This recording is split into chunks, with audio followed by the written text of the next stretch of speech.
Wonders shall never end. Can you imagine, Kenyans, that the president of this country, William Samoei Ruto, changed NHIF to SHIF, which costed Kenyans 104 billion.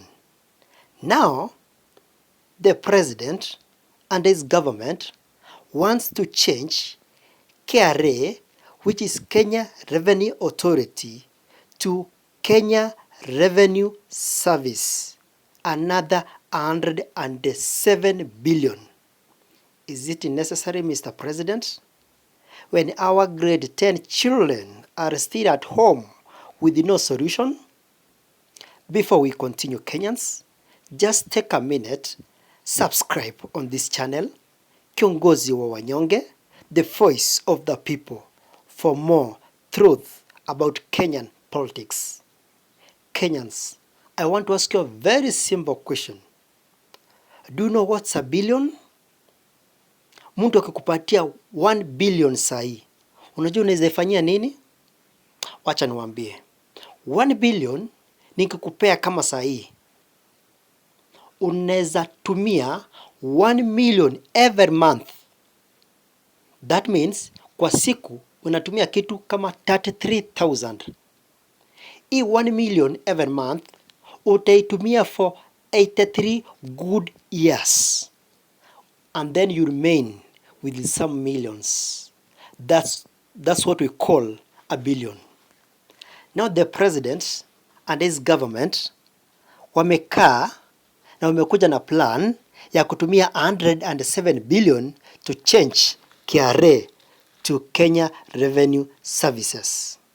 Yani, to replace A with an X, it will cost us 107 billion. Ni uchungu tunalia kama sisi watosha usuru.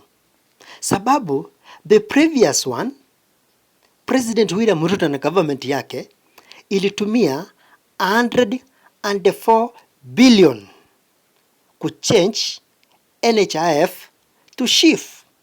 Sahi ningine anatuletea. So Mr. President, S is very important. That's why we're planning to take you home in 2027. This is nonsense. Absolutely nonsense. Hatuwezi kuwa na nchi ambayo president na government yake yote inatumia pesa ya mwananchi bila kufikiria. Na watoto wako nje hawajaenda shuleni. Mr. President, we need answers. Answers from you. Si mtu mwingine. We need answers, Mr. President. Why does every reform in your government come with a new cost for taxpayers' money? Ndio hii tumesema, tena unataka kubadilisha jina tu S. A uliplace na S. Ni 107 billion. Mr. President, hii kitu itatupendeza in one way or the other. Number 2, Mr. President, why are you spending billions of renaming institutions instead of solving the crisis in education? Where grade 10 students, some of them are still at home. Mr. President, that money, billions, comes from our taxpayers' money. Why is it being used to benefit individuals instead of lifting struggling Kenyans? Mr. President, we need answers. When you leave office, Mr. President, who will pay these debts? You keep adding every year. Isn't it the same citizens who are already suffering? Mr. President, why are Kenyans forced to tighten their belts while the government keeps creating new offices and new costs?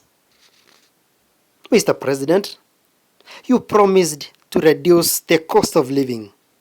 But why are food prices, school fees, and fuel still rising every day? Mr. President, we need answers from you.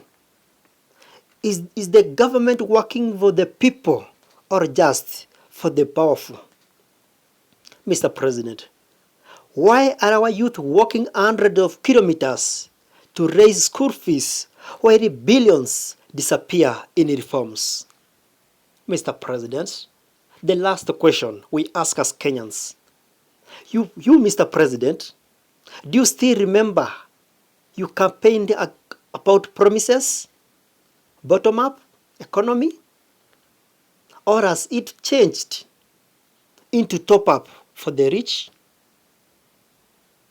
Those are the painful questions we ask as Kenyans, and we deserve answers. That's all we can say, Mr. President. Before I conclude, Kenyans, just take a minute.